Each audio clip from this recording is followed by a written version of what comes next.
Commander Jake Morrison stood on the bridge of the UHS Valiant, watching the stars pass by through the main window.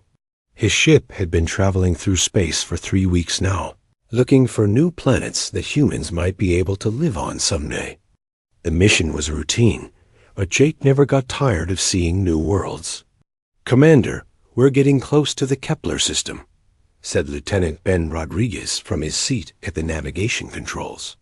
Ben had been Jake's first officer for 2 years, and Jake trusted him completely. "Good. Let's start scanning for anything interesting," Jake replied. He walked over to the science station where Dr. Lisa Carter was working. Lisa was the ship's expert on alien life forms, and she loved her job more than anyone Jake had ever met. "The third moon around Kepler 442 is showing some strange readings," Lisa said, pointing to her screen.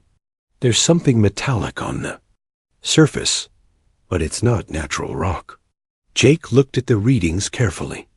After 15 years in space, he had learned to trust his gut feelings about these things. Something about this felt different.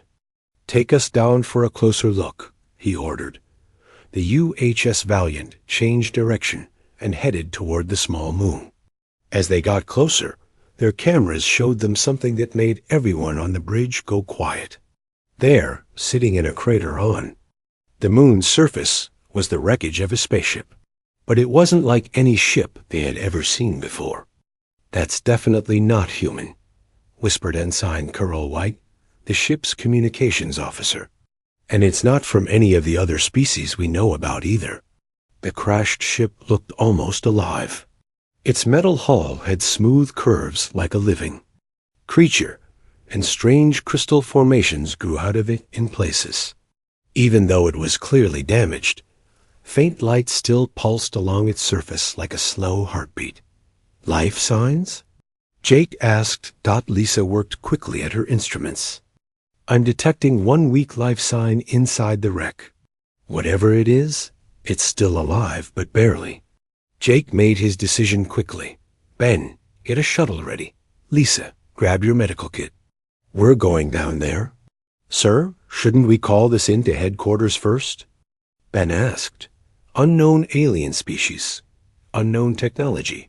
That life sign is getting weaker," Lisa interrupted. "If we wait for orders from Earth, whatever's down, there will be dead." Jake nodded. "We'll report it after we know what we're dealing with. Let's go." 20 minutes later, their shuttle landed next to the alien wreck. Jake, Lisa, and Ben put on their spacesuits and walked carefully toward the strange ship. Up close, it was even more unusual. The metal felt warm to the touch, and the crystal formation seemed to glow brighter when they got near. "There's an opening here," Ben called out, pointing to a hole in the ship's side. It looked like it had been torn open during the crash. They climbed inside carefully. The interior of the ship was just as strange as the outside. Instead of sharp corners and straight lines like human ships, everything was curved and organic. The walls seemed to pulse gently, and a soft blue light came from somewhere Jake couldn't identify. "This way," Lisa said, following the readings on her scanner. "The life sign is coming from deeper inside." They walked through narrow corridors that felt more like tunnels. The ship was larger inside than it had looked from outside. Finally, they reached what must have been the main cabin. And there, lying on the floor near what looked like a pilot's seat, was the alien. Jake's first thought was that it was the ugliest thing he had ever seen. The creature was about the size of a large dog, but it had 6 legs instead of 4. Its skin was a mottled gray-brown color, covered in what looked like natural armor plates. Its head was the worst part. It had 3 eyes of different sizes, and its face seemed to be a mixture of reptile and mammal features that didn't quite fit together right. "It's hurt pretty badly," Lisa said, kneeling down next to the creature. 2 of its legs were twisted at wrong angles, and its breathing was shallow and labored. The alien opened its eyes when it heard Lisa's voice. Jake expected it to be afraid or maybe aggressive, but instead it just looked at them with what seemed like intelligence. It made a soft sound, almost like a question. "It's trying to communicate," Lisa said excitedly. "And look at this, it's not showing any signs of fear or aggression. It knows we're trying to help." Jake studied the creature more carefully. Despite its ugly appearance, there was something about its behavior that seemed almost dignified. It wasn't thrashing around or trying to escape. It was just watching them with those strange eyes, as if it was trying to understand who they were and what they wanted. "Can we move it?" Jake asked. Lisa ran her scanner over the alien's body. "I think so, but carefully. Some of these injuries look serious. We need to get it to the medical bay on the ship if we want to save it." "Unknown species, unknown biology," Ben said quietly. "We don't know if it's carrying diseases, or if it might be dangerous when it recovers." Jake looked at the creature again. It was still watching them, and now it seemed to be listening to their conversation. There was definitely intelligence there, maybe even more than they realized. "We can't just leave it here to die," Jake said finally. "We'll take it back to the ship and do what we can." "Full quarantine procedures." Lisa smiled. "I'll start preparing." The isolation chamber in the medical bay. As they carefully lifted the alien onto a stretcher, it made that soft sound again. This time, Jake could have sworn it sounded like gratitude. The trip back to the UHS Valiant was quiet. Jake kept thinking about those three mismatched eyes and the intelligence he had seen in them. Whatever this creature was, wherever it came from, it was clearly more than just an animal. But what were they going to do with it? Once they got the alien settled in the medical bay's isolation chamber, Lisa began working on it immediately. The creature remained calm throughout the process, even when Lisa had to set its broken legs. It seemed to understand that she was trying to help. "Vital signs are stabilizing," Lisa reported. "But this is going to take time. Its biology is completely different from anything I've worked with before." Jake nodded and left Lisa to her work. But as he walked back to the bridge, he couldn't shake the feeling that they had just made a decision that would change everything. He just didn't know how yet. 3 days passed aboard the UHS Valiant, and Dr. Lisa Carter barely left the medical bay. She had been working around the clock to keep the strange alien creature alive. The ship's isolation chamber had become her second home as she tried to understand how to treat an entirely new form of life. The creature, which Lisa had started calling Zephyr because of how gracefully it moved despite its awkward appearance, was slowly getting better. Its broken legs were healing, and its breathing had become stronger. But the most surprising thing was how intelligent it seemed to be. "It's been watching me work," Lisa told Commander Jake Morrison when he came to check on her progress. "And I think it's learning. Yesterday, when I was trying to adjust the temperature in its chamber, it made a sound and pointed with one of its legs toward the controls. The setting it wanted was exactly what its body needed." Jake looked through the transparent wall of the isolation chamber at Zephyr. The alien was lying quietly on its bed, but its 3 eyes were alert and focused on them. When Jake met its gaze, Zephyr made a soft, musical sound that almost sounded like a greeting. "Any luck figuring out what species it is?" Jake asked. Lisa shook her head. "Nothing in the database matches it. The closest thing would be some of the old legends about a race called the World Builders, but those are just stories. This creature has some biological features that shouldn't be possible according to everything we know about evolution." While Lisa worked with Zephyr, strange things had been happening around the ship. The first person to notice was Chief Engineer Rick Barnes. He had been fighting with a power fluctuation in the engine room for months, but suddenly it had fixed itself. The main computer was running faster than it ever had before. Even the food recyclers, which had been producing meals that tasted like cardboard, were now making food that actually tasted good. "It's like the ship is healing itself," Rick told Jake. "All the little problems we've been living with for years are just gone." Jake didn't make the connection between these improvements and their alien passenger. He was too focused on the bigger picture. The UHS Valiant was an exploration ship, but it was also equipped with a full medical bay because space was dangerous and help was often far away. That's why the emergency message from Proxima Station hit them so hard. "Commander, we're receiving a priority distress signal," announced Communications Officer Coral White. Her voice was tense as she read the message. "It's from the human colony at Proxima Station. They're reporting an outbreak of some kind of plague, medical emergency, requesting immediate assistance from any ship with medical capabilities." Jake felt his stomach drop. Proxima Station was home to 12,000 colonists, including many families with children. The nearest hospital ship was 3 weeks away. The UHS Valiant was the only hope those people had. "How far are we from Proxima Station?" Jake asked. 2 days at maximum speed," replied Ben Rodriguez from the navigation station. Jake looked back toward the medical bay. Lisa was using most of their medical supplies to treat Zephyr. The alien's biology was so different from human biology that normal medicines didn't work on it. Lisa had to create new treatments from scratch, using up valuable resources in the process. "Ben, set course for Proxima Station. Maximum speed," Jake ordered. "What about our passenger?" Ben asked quietly. It was the question Jake had been dreading. Zephyr was getting better, but it still needed constant care. Lisa couldn't treat both the alien and 12,000 sick colonists.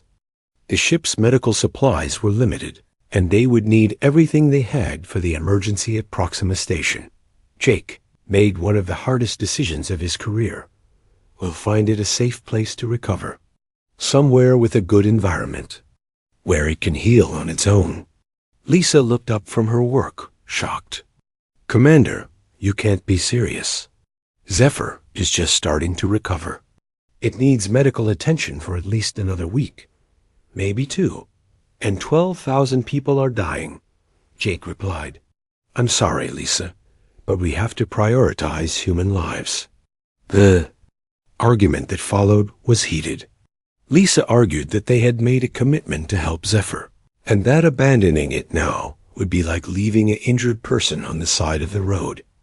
Ben supported Jake's decision, pointing out that they had a duty to their own species first.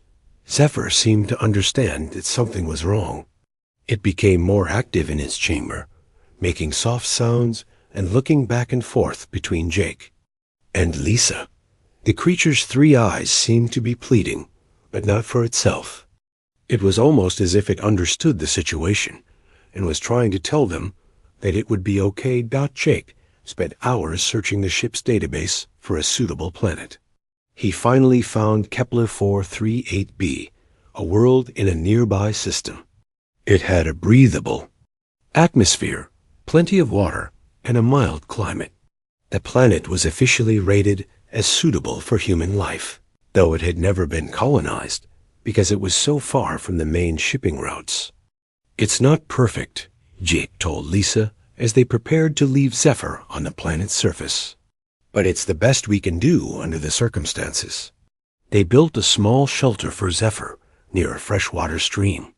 The ship's replicator created enough food supplies to last for several weeks, and they left behind a basic medical kit along with some of their emergency supplies. Zephyr watched them work without making a sound. When it came time to transfer the alien from the shuttle to the shelter, it walked calmly on its own 6 legs.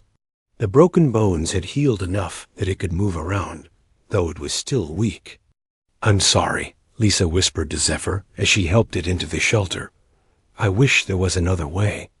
Zephyr looked at her with its 3 mismatched eyes and made a series of soft, musical sounds. The tone was different from anything they had heard before, sadder, but also somehow accepting. It touched Lisa's hand gently with one of its legs. and she could have sworn it was trying to say goodbye as the shuttle prepared to leave. Zephyr came out of the shelter and sat beside it. It didn't try to follow them or make any sounds of distress. It just sat there with dignity, watching as the shuttle lifted off and flew away. Jake watched from the shuttle's window as they climbed into the sky. Zephyr grew smaller and smaller, but it never moved from its spot beside the shelter.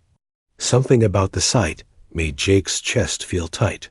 The alien looked so alone down there, but it wasn't acting like an abandoned animal. It was acting like someone who understood that sometimes difficult choices had to be made. "I'll come back," Jake said quietly, though he knew Zephyr couldn't hear him.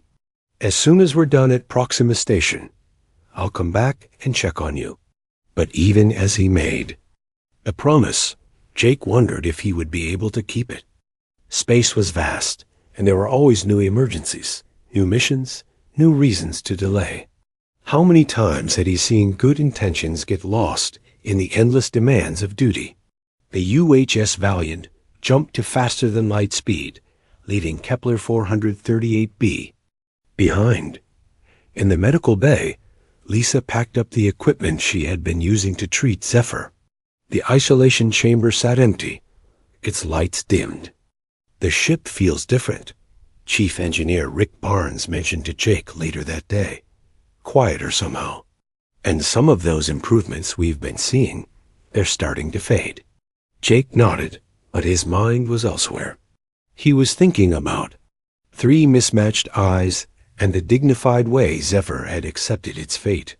He was thinking about the musical sounds it had made, and wondering if he would ever understand what they meant. Most of all, he was thinking about the choice he had made, and hoping that history would judge it as the right one. 6 months after the UHS Valiant had left Zephyr on Kepler 438b, another human ship approached the planet. The UHS Pioneer was a colony survey vessel, commanded by Captain Amy Walsh. Her mission was to study planets that might be suitable for human settlement, and Kepler 438b was on her list of worlds to investigate. "Bringing us into orbit now, Captain," reported Navigator Steve Chun from his station. "Initial scans show the planet is even more habitable than our records indicated." Amy looked at the readings with interest. According to the database, Kepler 438b had been classified as marginally habitable 6 months ago. The atmosphere was breathable and the climate was acceptable, but the planet had been rated as barely suitable for human life. The scans her ship was taking now told a very different story. "That can't be right," said Dr. Kevin Murphy, the ship's planetary scientist. "The atmospheric composition shows oxygen levels that are 30% higher than what was recorded before. And look at this, the planet's magnetic field has been strengthened somehow." Amy frowned as she studied the data. "Check the records again. Make sure we're looking at the right planet." "Confirmed, Captain. This is definitely Kepler 438b, but something has changed it completely." As the UHS Pioneer moved closer to the planet, the changes became even more obvious. The surface that should have been covered with sparse vegetation and rocky terrain was now green and lush. Rivers ran in perfect patterns across the continents, and vast forests covered areas that had been barren just months before. "Captain," called out Communications Officer Jane Adams, "I'm picking up some kind of structures on the surface. They look artificial, but they're not like anything I've seen before." Amy ordered the ship to descend through the atmosphere for a closer look. What they found when they broke through the clouds took everyone's breath away. The planet's surface was covered with what could only be described as cities, but they were unlike any cities humans had ever built. The structures seemed to be alive. They had the flowing organic shapes of living creatures, but they were clearly buildings. They pulsed with soft light that changed colors slowly, like a gentle heartbeat. Some of the buildings were connected by bridges that looked like they had been grown rather than constructed. "Those aren't made of metal or stone," Dr. Murphy observed, studying the scans. They're biological. The entire city is alive. Amy had been commanding survey ships for 10 years, but she had never seen anything like this. Take us down to the surface. I want to get a closer look. The shuttle landed in a clearing near the largest of the living cities. Amy led a team of 6 people out to explore, all of them wearing protective suits until they could be sure the environment was safe. But as soon as they stepped outside, they could see that the air was clean and fresh. Atmosphere is perfect, reported Dr. Murphy, checking his instruments. Better than perfect, actually. The air quality is higher than what we have on Earth. They walked toward the living city, marveling at everything they saw. The grass under their feet was softer than any grass they had ever felt. The trees were taller and more beautiful than seemed possible. Flowers bloomed in colors that didn't exist in nature, and the air smelled like the most wonderful garden imaginable. Look at this, called out Security Officer Tom Wilson, pointing to a stream that ran past the city. The water is so clear you can see the bottom, and it's at least 20 feet deep. But the most amazing thing was the wildlife. Animals that had never existed on this planet before were now living here in harmony. There were creatures that looked like a cross between butterflies and birds, flying through the air in graceful patterns. Small, friendly animals that resembled a mixture of rabbits and cats played in the grass around the city. How is this possible? Amy asked Dr. Murphy. You can't just create an entire ecosystem like this. It would take thousands of years of evolution. Dr. Murphy shook his head. I don't know. According to everything we understand about biology, this should be impossible. But here it is. As they approached the living city, they saw movement inside the structures. Amy felt her heart beat faster as she realized they were about to meet whoever had created this incredible place. The first creature they saw was familiar to Amy from the reports she had read. It was Zephyr, the alien that had been found by the UHS Valiant and left on this planet. But Zephyr had changed. It was larger now, and it moved with confidence and purpose. Its 3 eyes were brighter, and its armored skin had a healthy shine to it. But Zephyr wasn't alone. Around it were dozens of other creatures, each one unique, but sharing some characteristics with Zephyr. They were all different sizes and shapes, but they all had that same intelligent look in their eyes. When Zephyr saw the humans, it made a sound that Amy could only describe as welcoming. It walked toward them without fear, and Amy was surprised to find that she wasn't afraid either. There was something about Zephyr's presence that was calming and peaceful. It remembers humans, Dr. Murphy said quietly. Look at how it's approaching us. It's not afraid, but it's also being respectful. Amy removed her helmet, taking a deep breath of the clean air. Hello, she said to Zephyr. Do you remember us? Do you remember the humans who brought you here? Zephyr made a series of musical sounds, and Amy was amazed to realize that she could almost understand what it meant. The sounds conveyed gratitude, recognition, and something else, something like pride. One of the other creatures, slightly smaller than Zephyr, but with more colorful markings, approached them carrying what looked like a tablet made of living crystal. It touched the crystal with one of its legs, and suddenly Amy could hear words in her mind. We are the Valfani, the words said, though Amy wasn't sure if she was hearing them or just understanding them somehow. We are the ones your people call the world builders. We welcome you to our garden. Amy felt her knees go weak. The world builders were legends, stories told by the oldest civilizations in the galaxy. They were supposed to be a race of beings who could create life and shape entire worlds, but most people thought they were just myths. You're real, she whispered. We are real, the crystal tablet conveyed, and we have been waiting for your people to return. The one you call Zephyr has told us much about humans. We are curious about your species. Dr. Murphy stepped forward, his scientific mind racing with questions. How did you do all this? How did you transform an entire planet in just 6 months? The creature with the crystal tablet touched it again, and Amy felt a flood of images and concepts flowing into her mind. She saw the planet as it had been when Zephyr was left here, barren and lifeless. She saw Zephyr, weak and alone, but not giving up. Instead, the alien had begun to work. She saw Zephyr touching the soil with its legs, somehow encouraging tiny organisms to grow and multiply. She saw it standing in streams, purifying the water with its presence. She saw it calling out into space with sounds too complex for human ears to hear, and she saw other Valthani responding to that call. We are gardeners, the crystal tablet explained.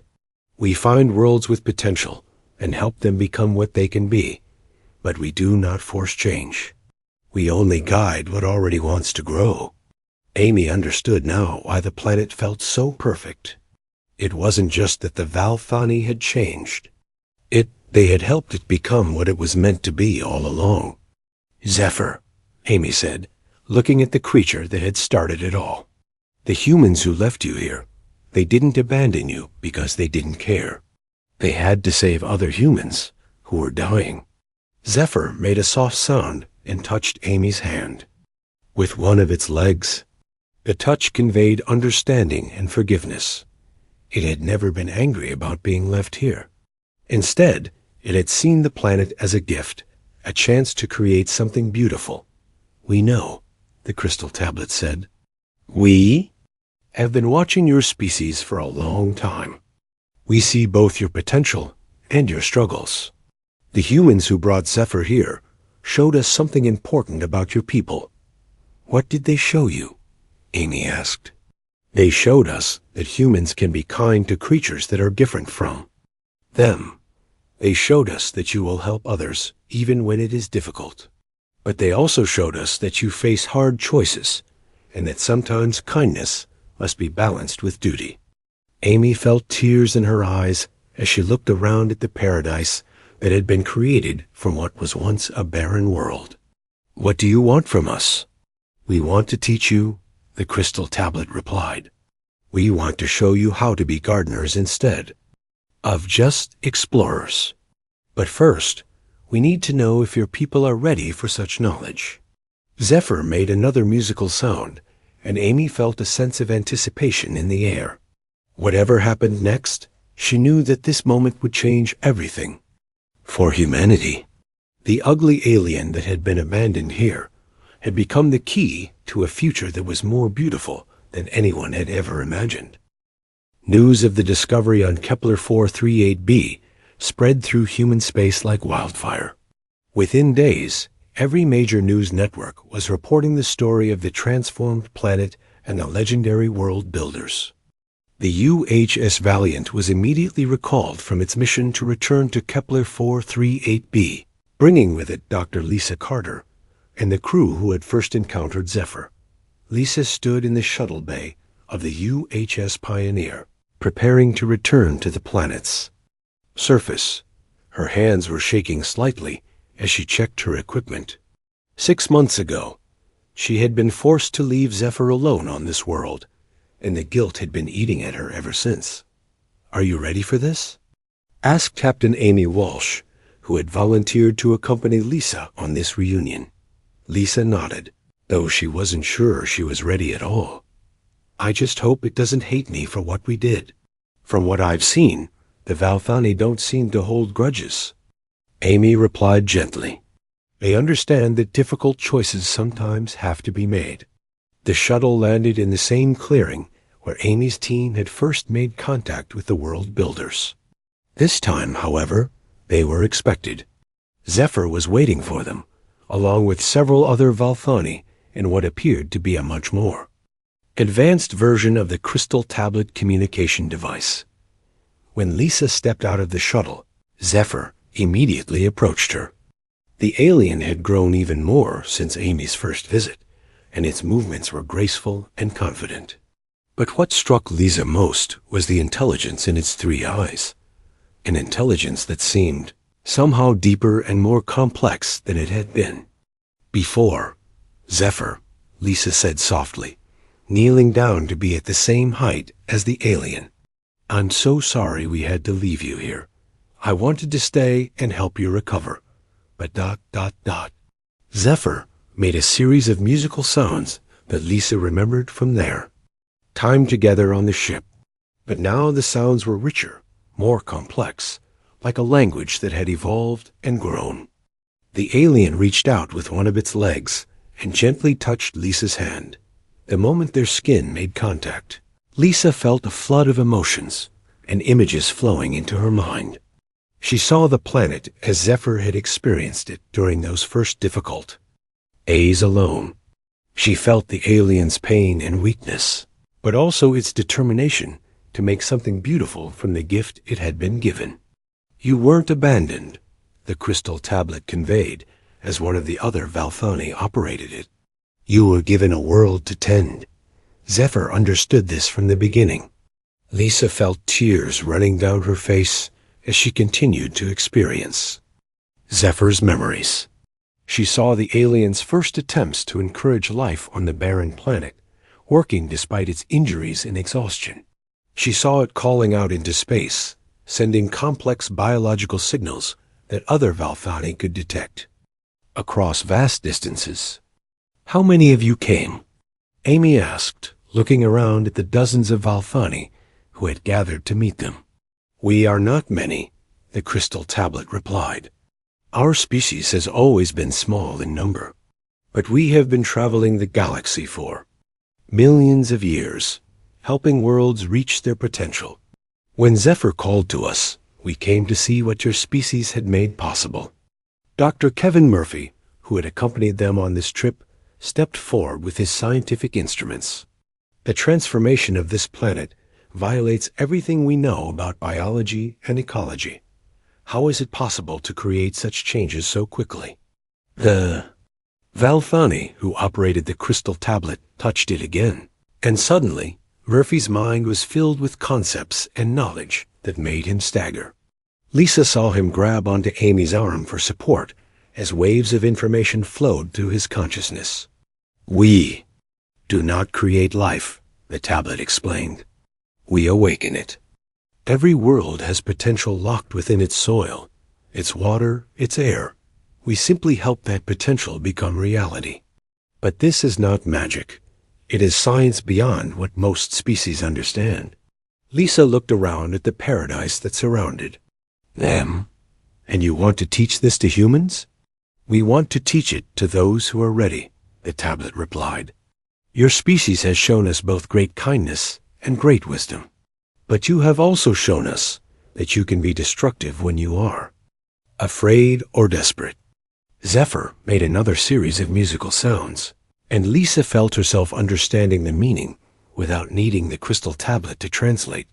The alien was explaining that the Valthani had been watching human civilization for centuries, studying their behavior and waiting for the right moment to make contact. "The plague that forced your ship to leave Zephyr here," the tablet continued, "we could have cured it in days. We have the knowledge to eliminate most diseases, to restore damaged ecosystems, to help species evolve in ways that benefit all life. But such knowledge is dangerous in the wrong hands." Amy felt a chill run down her spine. "You're testing us, aren't you?" "This whole situation, it's been a test to see if humanity is ready for what you can teach us." "Not a test," the tablet corrected. "An observation. We wanted to see how your species would react when faced with a choice between helping a stranger and helping your own kind. We wanted to see if you would be cruel to something that was different from you, or if you would show compassion." Lisa looked at Zephyr, understanding dawning in her eyes. "You weren't really as badly injured as we thought, were you? You could have healed yourself." Zephyr made a soft sound that Lisa interpreted as gentle amusement. Through the crystal tablet, she learned that the Valthani had extraordinary healing abilities. But Zephyr had allowed itself to remain injured long enough to observe human behavior. It had wanted to see if the humans would help a creature that was ugly and alien, or if they would leave it to die. Your species passed the first test, the tablet explained. You showed kindness to a creature that was different from you. But then came the second test, when you were forced to choose between personal loyalty and the greater good. The emergency at Proxima Station, Amy said, understanding. You knew about that too. We knew, but we did not cause it. The plague was natural, though we could have prevented it if we had chosen to interfere. Instead, we watched to see what your people would do when faced with an impossible choice. Lisa felt sick as she realized the implications. You let 12,000 people get sick just to test us? We let events unfold as they would have anyway, the tablet replied. We do not interfere in the natural development of species, unless we are invited to do so. The plague would have happened whether we were watching or not. But your response to it told us much about your character.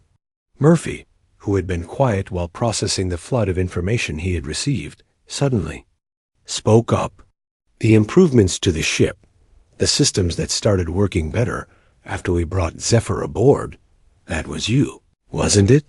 Zephyr made a sound that Lisa had learned to recognize as affirmation.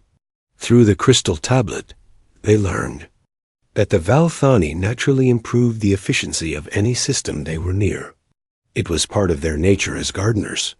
They couldn't help but make things work better.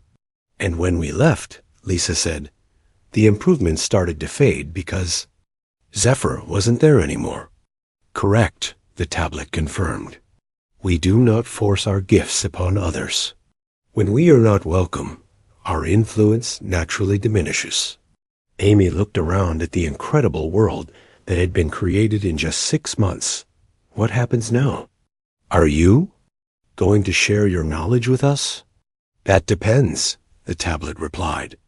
We need to know if your people can handle such power responsibly. We have seen species destroy themselves when they gain too much knowledge too quickly. We have also seen species use such gifts to dominate and exploit others. Zephyr approached Lisa again and made a complex series of sounds. Through the crystal tablet, Lisa understood that the alien was asking her to make a choice. The Valthani would share some of their knowledge with a small group of humans, but those humans would have to prove that they could use it wisely. What kind of proof? Lisa asked. You will be given the ability to heal small ecosystems, the tablet explained. You will be able to cure certain diseases and help damaged environments recover, but you will also be watched carefully. If you use these gifts for personal gain or to harm others, they will be taken away. Lisa looked at Amy, then at Murphy, then back at Zephyr. The alien that had once seemed so ugly to her now appeared beautiful in its own unique way. She could see the intelligence and compassion in its 3 eyes, and she understood that this was the opportunity of a lifetime. What do we need to do? She asked. Zephyr made one more musical sound, and Lisa felt a warm sensation spreading through her body. She looked down at her hands and saw that they were glowing with a soft, gentle light. The knowledge was already beginning to flow into her mind, not all at once, but slowly, carefully, like a teacher introducing a student to a new and wonderful subject. Learn, the crystal tablet said simply. Learn and show us that humanity is ready to become gardeners of the galaxy. Word of the Valthani's offer spread through human space faster than anyone had expected. Within weeks, every major government and corporation was demanding access to the world builder technology. The pristine paradise of Kepler 438b suddenly became the most important location in human space, with ships arriving daily to petition for an audience with the legendary aliens. Commander Jake Morrison stood in the command center that had been hastily constructed on the planet's surface, watching the chaos unfold around him. His ship, the U.S. Valiant, had been assigned to coordinate the flood of visitors and protect the Valfani from being overwhelmed by human demands. 17 more ships requesting landing permission, reported Communications Officer Carol White, looking stressed.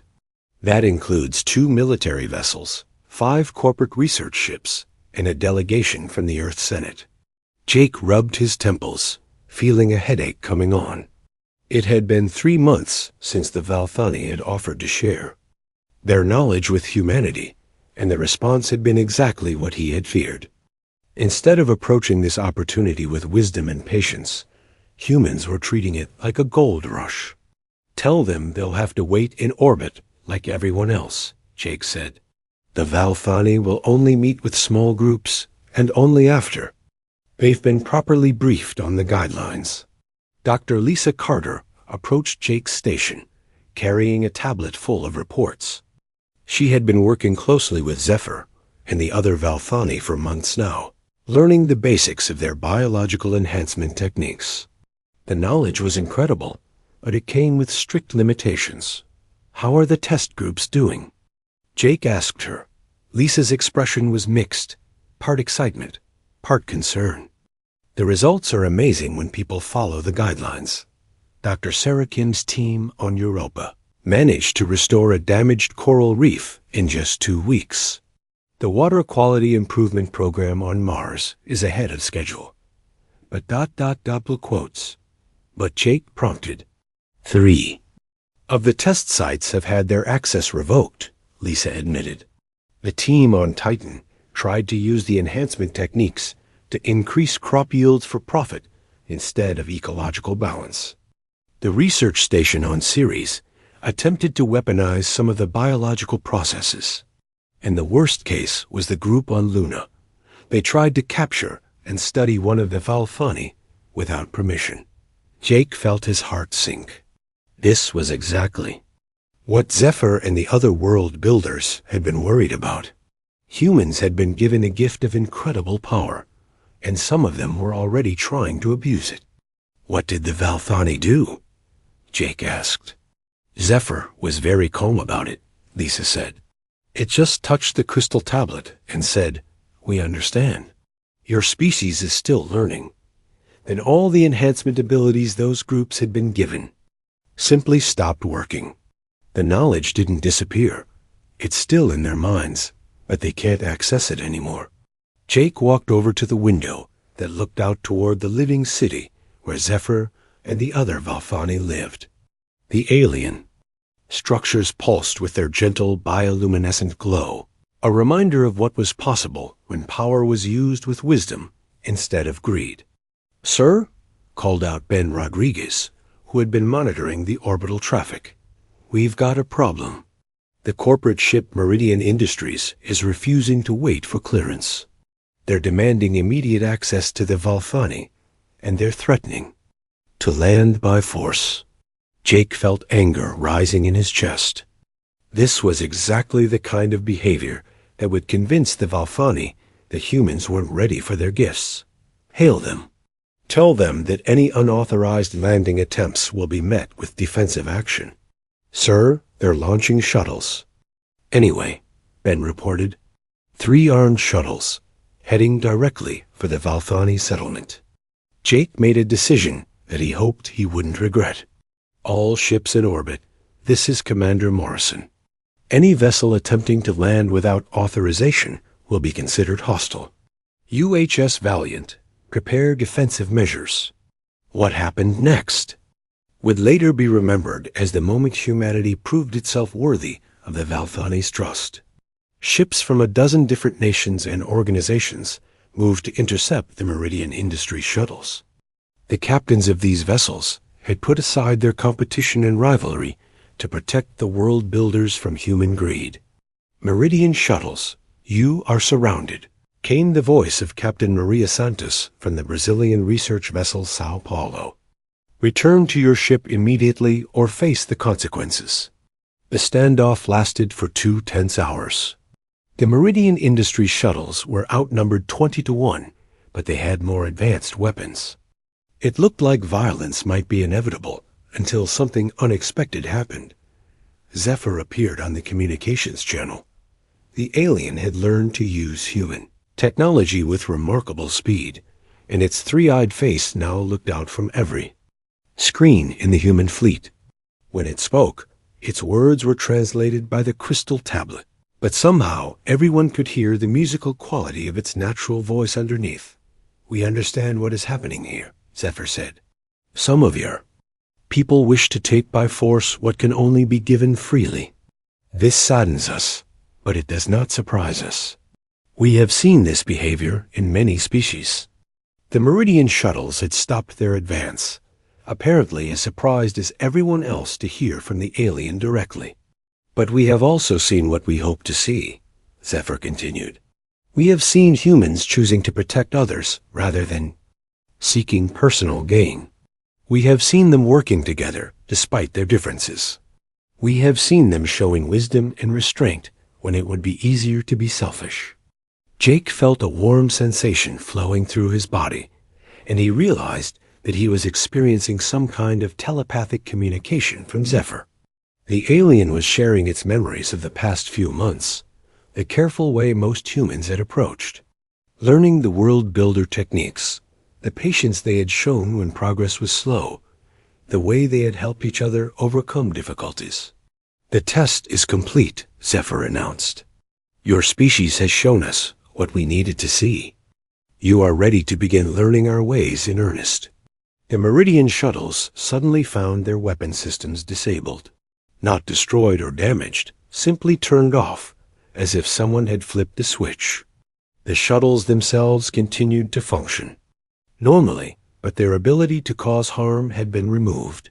"How did you do that?" came a frightened voice from one of the shuttle pilots. "We are world builders," Zephyr replied gently. "We build and nurture and heal. We do not destroy, but we can choose not to enable destruction in others." Jake watched in amazement as the Meridian shuttles, now harmless, were escorted back to their ship by the international fleet. The crisis had been resolved without violence, and humanity had passed its final test. Over the following days, Zephyr and the other Valthani began sharing their knowledge more freely. The restrictions weren't removed entirely. The world builders were careful to teach only those humans who had proven themselves worthy. But the flow of information increased dramatically. Lisa found herself at the center of a new kind of scientific revolution. The techniques she learned from Zephyr could heal damaged ecosystems in ways that seemed miraculous. Polluted rivers became crystal clear overnight. Dead soil came back to life with just a touch. Extinct species could be brought back by encouraging their genetic patterns to re-emerge from related organisms. But the most important lesson the Valthani taught was patience. True world building, they explained, couldn't be rushed. It required understanding the delicate balance of life, respecting the natural order, and working with ecosystems rather than against them. "Your species has great potential," Zephyr told Jake during one of their private conversations. "You are curious and adaptable and capable of great compassion. But you are also impatient and sometimes reckless. We will teach you to balance these qualities." Jake looked out at the living city. That had grown even more beautiful in recent months. New structures had appeared, created through a partnership between human engineering and Valthani biological artistry. They were buildings that lived and breathed, that purified the air around them, and provided perfect environments for their inhabitants. "What happens now?" Jake asked. "Now you learn," Zephyr replied. "Not just the techniques of world building, but the wisdom that must guide them. You will help us tend the galaxy's gardens, and in time, you may become gardeners yourselves." Jake thought about the choice his crew had made 6 months ago, when they had been forced to leave Zephyr alone on this barren planet. At the time, it had felt like a failure, a moment when they had been forced to abandon someone who had trusted them. Now, he understood that it had been the beginning of something far more important. By choosing to save the colonists at Proxima Station, his crew had shown the Valthani that humans could make difficult moral choices. By treating Zephyr with kindness, despite its ugly appearance, they had proven that humans could see beyond surface differences to the person underneath. "I have something for you," Zephyr said, interrupting Jake's thoughts. The alien approached, carrying a small glowing seed in one of its legs. "What is it?" Jake asked. "A gift," Zephyr replied. "Plant this on your home world, and it will grow into a tree that will live for 1,000 years. Its roots will purify the soil around it, its leaves will clean the air, and its flowers will bring peace to all who rest in its shade." Jake accepted the seed carefully, feeling its warmth against his palm. "Thank why?"